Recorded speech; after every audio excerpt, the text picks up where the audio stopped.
E essa última série que o Rafa citou, a Adolescência, se tornou, né, um verdadeiro fenômeno, gerando diversas discussões e reflexões sobre temas da fase juvenil. E é justamente sobre esses desafios que nós vamos conversar hoje aqui no programa. Mas antes, vamos conferir a opinião de um dos autores. De onde será que surgiu a ideia desse seriado?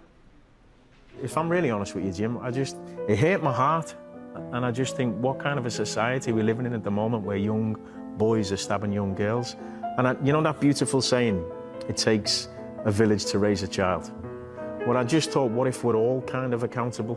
You know, the education system, parenting, the community, the government, and also, when we were kids, we didn't have social media. We didn't have the accessibility to all of this stuff in the world that really influences young minds, and I wanted to take a look at it. I'm not blaming anyone. I just thought maybe we're all accountable and we should, you know, have a conversation about it. Que é realmente a sociedade que molda o comportamento do adolescente? Quem vai nos ajudar a responder essa questão e muitas outras é a querida psicóloga Daniela Freixo. Seja bem-vinda, Dani. É um prazer conversar com você. Eu que agradeço a oportunidade de a gente falar desse momento e dessa série que foi um soco no estômago mesmo, para todo mundo. E dessa fase, né, adolescência. Sim. E o seriado, eu acho que provocou essa angústia em muitos pais que têm um jovem em casa sobre os limites. Então, eu queria começar conversando com você justamente sobre esse tema que o autor levantou, que é a responsabilidade da sociedade. É ela que move o jovem, que molda o jovem? Se a gente parar para pensar, né, as crianças nascem nesse seio familiar, com toda a nossa influência, num momento mais esponja, com uma super oportunidade de educação, de experimentação do amor, de limites e frustrações.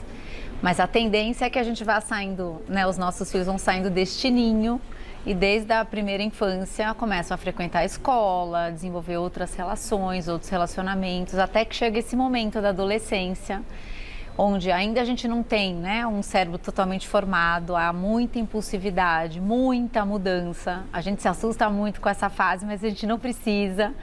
E a gente vai entrando nesse momento de outras influências verdadeiramente influenciando. Então, realmente é um ponto do momento da curva de aprendizado e de desenvolvimento que pede atenção, mas não pânico. Eu acho que esse é uma diferença importante que a gente precisa fazer. Quando nós vemos um jovem praticando bullying ou agindo com violência com outros jovens ou com outras pessoas, fica sempre aquela pergunta: de quem é essa responsabilidade? Foi uma má educação?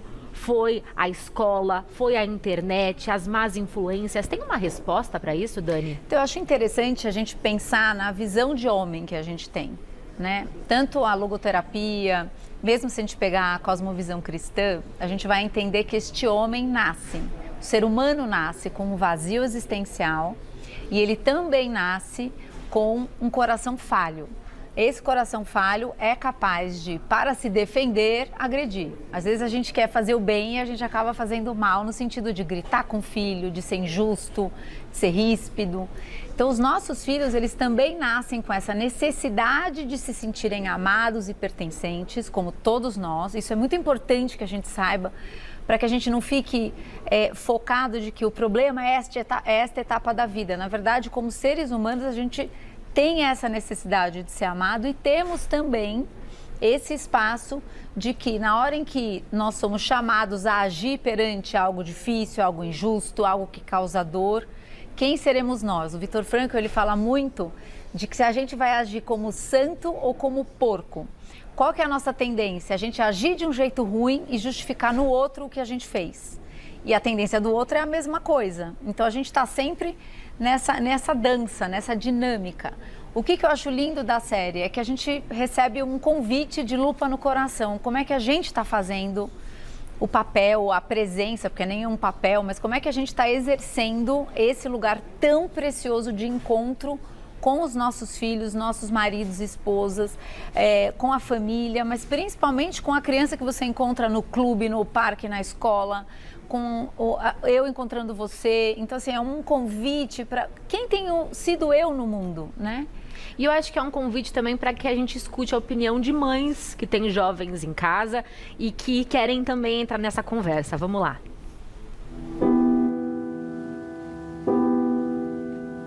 Meu nome é Eliane, eu tenho 50 anos, tenho 3 filhos, um de 23, um de 13 e um de 10. Eu sou mãe de 2 meninos adolescentes. Meu nome é Caroline, eu sou mãe de Joaquim, de 10 anos, um pré-adolescente. Na minha opinião, o debate principal não é o bullying, a série não é sobre isso.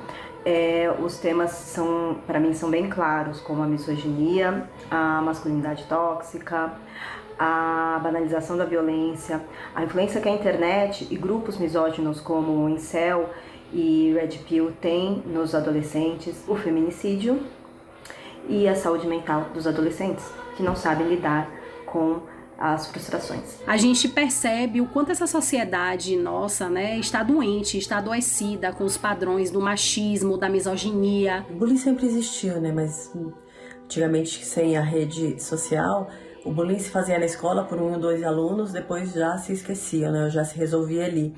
Hoje, um bullying pela internet, 500, 1000 pessoas, né? Milhões de pessoas estão curtindo aquele bullying. Isso causa uma tristeza, uma depressão. Nós precisamos conversar, nós precisamos estar perto, vigilantes, atentos e fortes, para que eles não sejam contaminados com esses padrões. Pode deixar o celular tão à vontade, tem que estar diariamente ali, sabe, controlando. Aqui comigo, aqui em casa, eles só usam o final de semana e só no meio da semana comigo junto ali para fazer uma tarefa escolar. Eu entendo que talvez a série não seja para todo mundo, mas eu indico fortemente para qualquer pessoa que conviva com adolescentes. Toda ação tem uma consequência, então eu acho bastante importante assim assistir esse filme. Eu gostei muito para conscientizar, né, pra gente ficar mais em alerta ainda.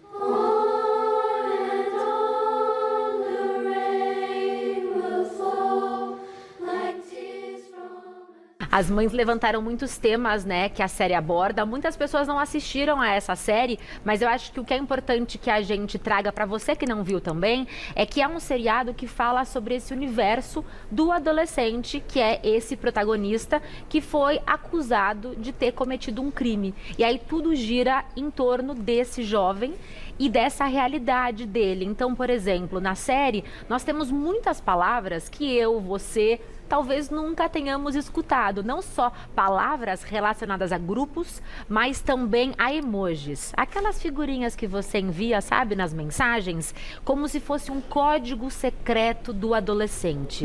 E aí muitos pais ficaram desesperados, pensando, eu tenho obrigação de entender essa língua que meu filho adolescente fala. É obrigação do pai entrar realmente nesse universo e entender como que o jovem se comunica para que ele consiga interferir?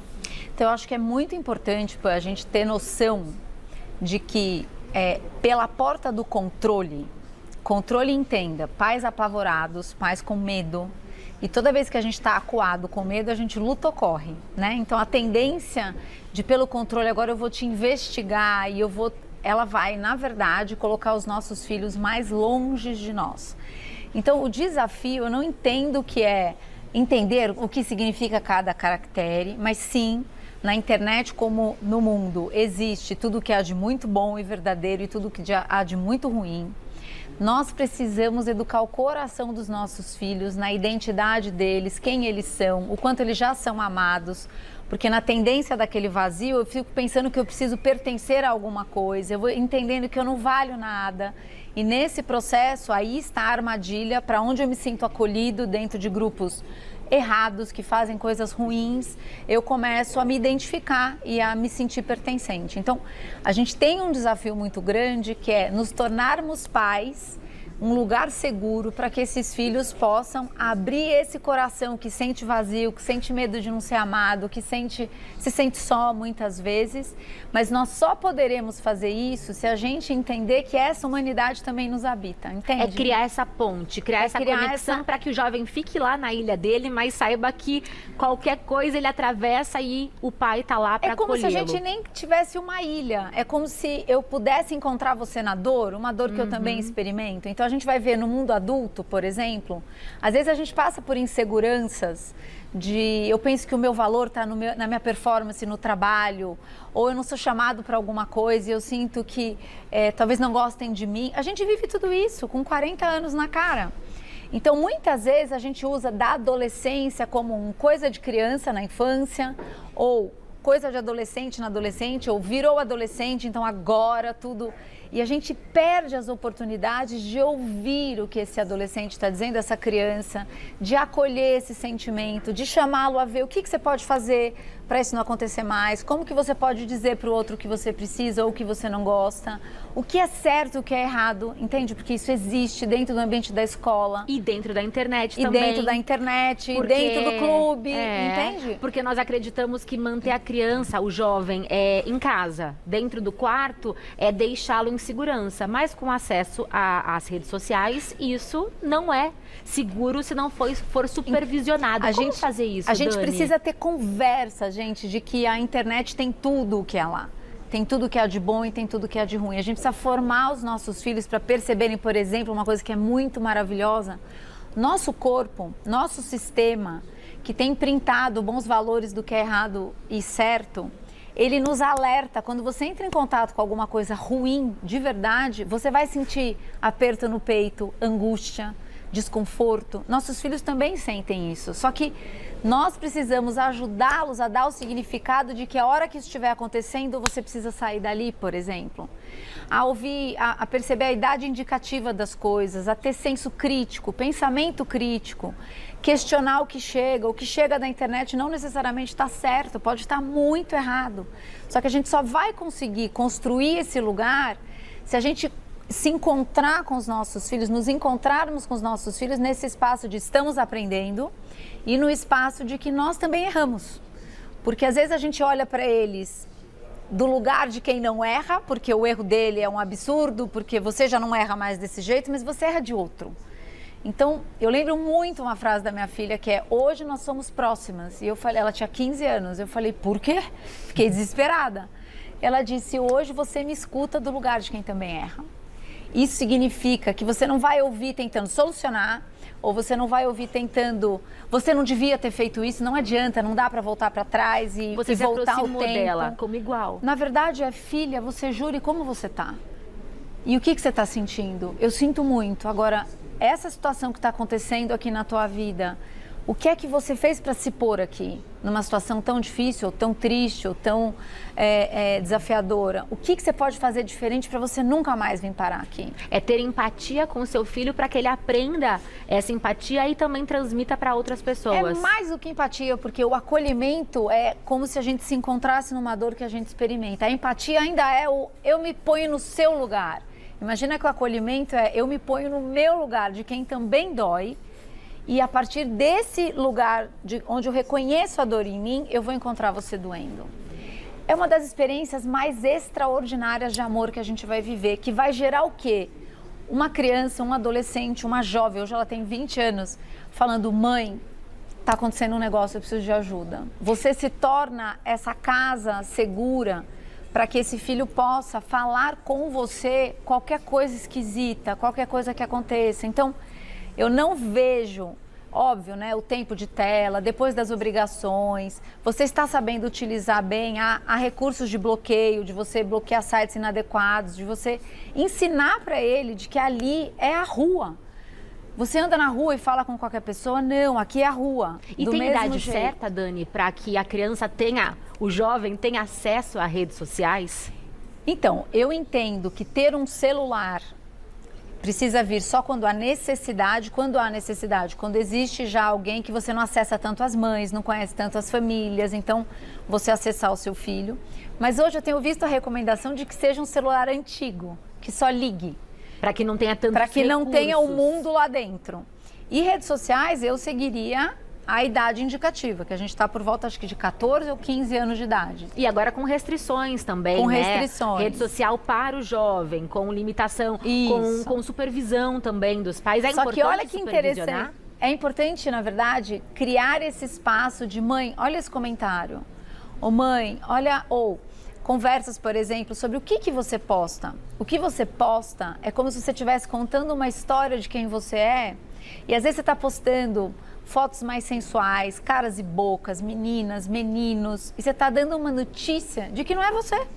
e não tem nada a ver com você. Então, ir trazendo o tempo inteiro esse senso crítico de que ali é um espaço de relacionamento, é verdade, mas qual que é o meu objetivo? Se eu estou fazendo tudo isso para tampar o vazio, os likes viram a coisa mais importante, quando na verdade é vento tudo isso, entende? Então, a hora que a gente vai entendendo isso e você vai usando desse espaço com conversas, com observação, a gente vai saindo do lugar que acho que a série passa muito, que é toda essa influência pode ser muito perigosa. E toda essa influência muito perigosa, o meu filho, a minha filha tende a ir para um lugar muito ruim. A influência existe, mas a hora que a gente forma nossos filhos no coração mesmo, com identidade correta, em amor, com noção de consequência, com boa educação, com perdão dentro de casa, que a gente falou no passado, lembra do perdão? Sim, foi linda a pauta. O que acontece é que esse filho, na verdade, pode ser aquele que influencia. E como a gente pode abrir esse diálogo com esse jovem para a mãe que está nos assistindo agora, ou o pai está distante do seu filho? Como criar essa aproximação? Porque eu não sou mãe ainda, né, de um adolescente, tenho um bebê, mas me preocupo muito com essa fase, justamente por ser um momento que as regras mudam e que o turbilhão de hormônios fazem com que esse jovem se distancie dos pais. Como criar essa aproximação de uma forma gentil, Dani? Então, isso vem desde a infância, né? Mas é possível resgatar uma relação que se distanciou? É. Como? Eu começaria olhando para onde eu colaborei para essa distância. Então, vamos imaginar que eu estou absolutamente como mãe ou como pai, eu tinha uma expectativa de como as coisas deveriam ser e, de repente, tem um filho lá bagunceiro, que fecha a porta e eu me frustro. A nossa primeira resposta, ela é sempre muito ruim. Porque é uma resposta que toma como pessoal e tende a concluir coisas sobre o outro. Então, é a hora que você solta em cima de uma criança ou adolescente. Você não se importa com nada, você não me respeita, você só está desovando a sua frustração. Agora, quando você se dá conta de como você colabora para a distância, a primeira coisa que a gente pode fazer é ir lá e pedir perdão. Eu falo barbaridades para você, que esse é o maior perdão que eu peço na minha casa, né? Que eu falo, desculpa, me perdoa, eu falei um monte de porcaria, não é verdade. Eu lembro uma vez as minhas filhas, eu soltando uma dessa, vocês não me respeitam e não sei o quê. As duas olhavam para mim, mãe, a gente te respeita, tipo, não é verdade, entendeu? Então, na hora que a gente vai cuidando da nossa parte, até pedindo perdão, do pedaço do julgamento, das conclusões e tudo mais, você consegue baixar a guarda. E aí você pode fazer pedidos ou comunicar necessidade. Eu sei que a gente está um pouco distante, mas eu te amo acertando e errando, eu te amo conseguindo, não conseguindo e, portanto, eu preciso que você me dê mais um voto de confiança, mais que você fale comigo. Muito bonito. Para fechar, Dani, você recomenda essa série para as mães, os pais que estão nos assistindo e ainda não viram como base de reflexão? E você recomenda que adolescentes assistam essa série junto com seus pais? Porque esse também é um debate bem forte nas redes sociais. Sim. Eu recomendo que você assista. Confesso que eu demorei para assistir, porque a hora que eu vi todo esse barulho, às vezes dá um bode mesmo. Assista, não vai ser fácil. Honestamente, eu conversaria com o adolescente para ver se ele quer assistir ou não. Eu não falaria, senta, você vai assistir porque você precisa ver os perigos do mundo. Eu acho que esse não é o jeito da gente chegar. Não assisti com as minhas filhas. Uma das minhas filhas falou, ai mãe, eu assisti, mas eu fui ficando tão angustiada. Eu falei, parou. Então, assim, eu acho que a gente precisa entender que não vai acontecer de uma vez. A gente precisa estar na vida deles, encontrar com eles. É assim que a gente vai realmente prepará-los para a vida, para a realidade da vida, com todos os desafios que existem. Mais conversa, menos imposição, né? Sim. Dani, você é maravilhosa, tão necessária, muito linda. Bom. E você encontra muito mais sobre ela no @Daniela Freixó com X, tá? Daniela com 2 L's. Obrigada, Dani, Pan. até a próxima, viu? Muito obrigada. Amor.